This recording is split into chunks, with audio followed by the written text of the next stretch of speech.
Saudi अरब रेगिस्तान को जंगल में बदल रहा है। सऊदी अरब के रेगिस्तान में जहां कुछ साल पहले रेत के बड़े बड़े टीले के अलावा कुछ नजर नहीं आता था, लेकिन आज वहां पर हरे भरे खेत लहलहा रहे।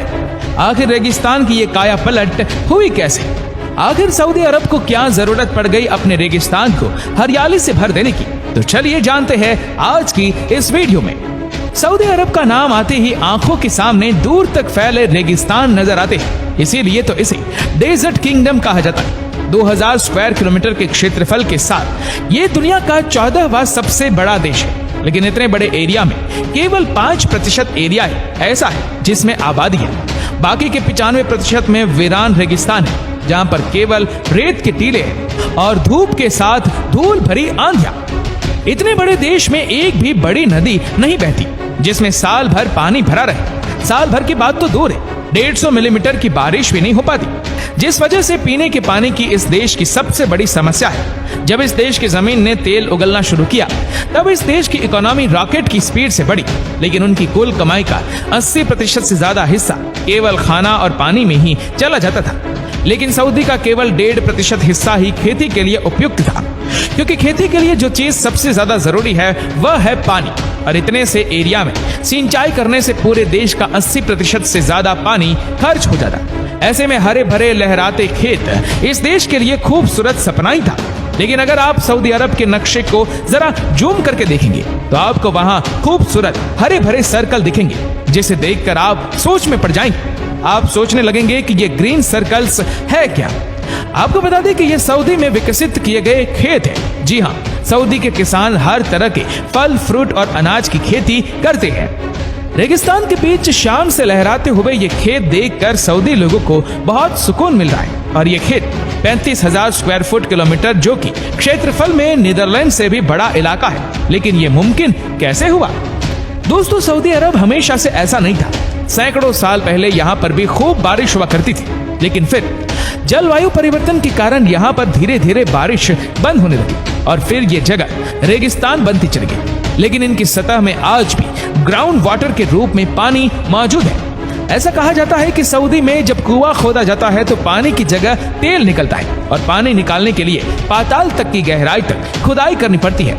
लेकिन सऊदी के पास रिसोर्सेज की कोई कमी नहीं है, इसीलिए ये इतनी गहराई से भी पानी निकालने में सक्षम है और कई सालों से ये पानी का उपयोग खेती के लिए किया जा रहा है। लेकिन ग्राउंड वाटर के साथ एक समस्या है, वह ये है कि हमेशा के लिए तो ये नहीं रह सकता। एक ना एक दिन तो इसको खत्म होना ही है, और जब इसके ऊपर इतने बड़े एरिया को सिंचाई करने की जिम्मेदारी है, तब तो इनको पानी खत्म होने का डर लगा ही रहता है। लेकिन जैसे कि हमने कहा कि सऊदी के पास ना तो रिसोर्सेज की कमी है, ना पैसे की, ना टेक्नोलॉजी की, तो सऊदी ने पानी की किल्लत दूर करने के लिए सिंचाई की ऐसी तकनीक की खोज की जिसने सऊदी अरब की खेती को बिल्कुल बदल कर रख दिया। इस तकनीक का नाम है सेंटर पाइवेट इरिगेशन। आइए आपको सिंचाई की ये बेहतरीन तकनीक के बारे में डिटेल्स में बताते हैं। इस टेक्नोलॉजी की खोज 1948 में नेब्रास्का, अमेरिका के किसान फ्रेंच जेबाक ने की थी, लेकिन तब इसको स्प्रिंकलर सिस्टम कहा जाता था।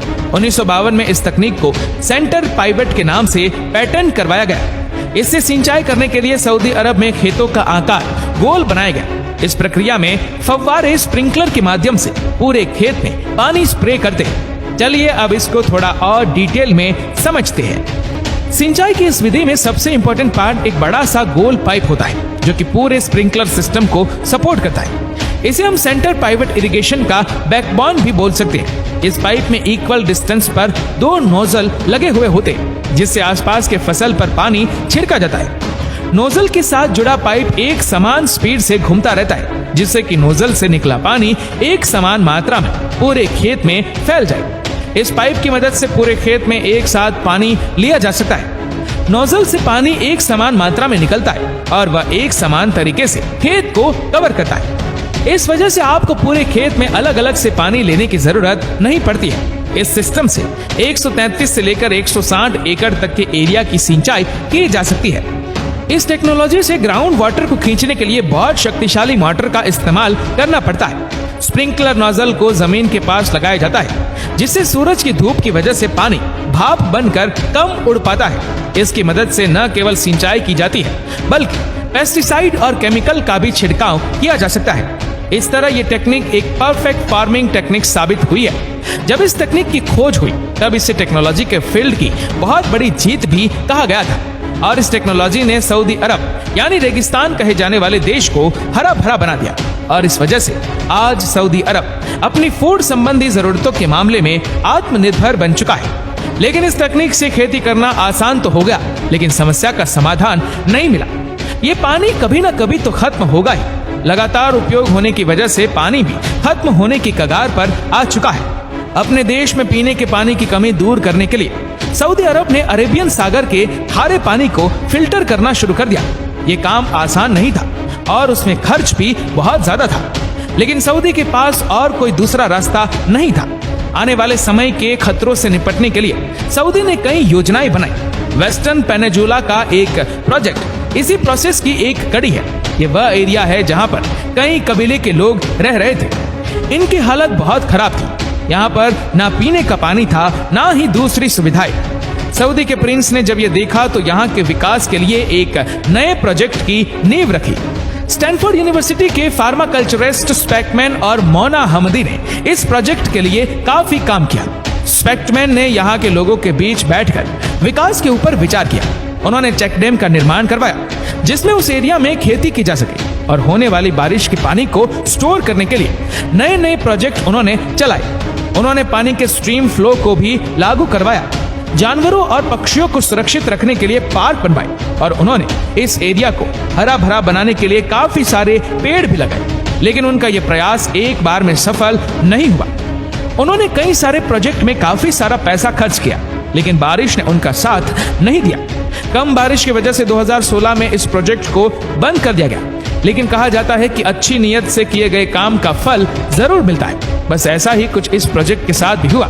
2018 में हुई जोरदार बारिश ने इस प्रोजेक्ट में फिर से जान फूंक दी, और कभी बंजर रेगिस्तान नजर आने वाला ये एरिया भी आज हरे भरे जंगलों से भर चुका है। दोस्तों, सऊदी अरब हो या फिर और कोई भी देश हो, आज हर देश कम होते ग्राउंड वाटर की कमी से जूझ रहा है।